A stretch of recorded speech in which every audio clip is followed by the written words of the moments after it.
Ça n'est pas une courbe qui représente la part de la population. C'est une courbe qui représente la multiplication des cas à partir des premiers cas. Ce schéma a suscité de nombreuses interrogations. Hier soir, sur le plateau de Guyane la Première, la directrice de l'Agence régionale de santé évoque le taux de reproduction du virus, c'est-à-dire le nombre de personnes qui peuvent être infectées par un malade. Elle illustre son propos à l'aide d'un graphique qui compare la Guyane à la Corée du Sud, à l'Italie et à l'Iran.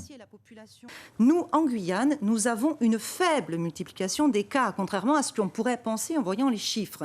Pour les scientifiques de Santé publique France, chargés d'étudier l'évolution de l'épidémie sur notre territoire, cet indicateur n'est pas le plus évocateur. L'indicateur le plus simple et le plus important actuellement en Guyane, c'est le nombre de nouveaux cas quotidiens. Ce nombre de nouveaux cas quotidiens s'est infléchi à la hausse. Ce sont des personnes qui peuvent contaminer à leur tour leur entourage professionnel, amical, familial.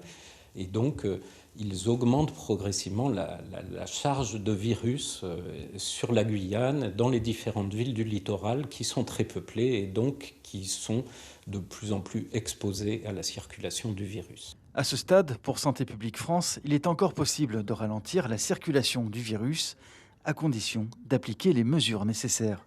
Selon les communautés, selon les lieux, selon les mesures prises, eh bien, la transmission peut encore être bloquée ou fortement diminuée, encore à ce stade, ou au contraire, elle peut se donner libre cours si on n'est pas vigilant dès les premiers cas et essayer de se mettre en quatorzaine, de mettre en quatorzaine son entourage, afin de freiner cette dispersion du virus dans l'ensemble de la Guyane.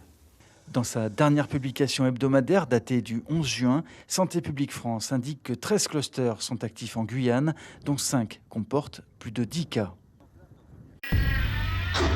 Suivez l'info sur Guyane la Première, télé, radio et Internet.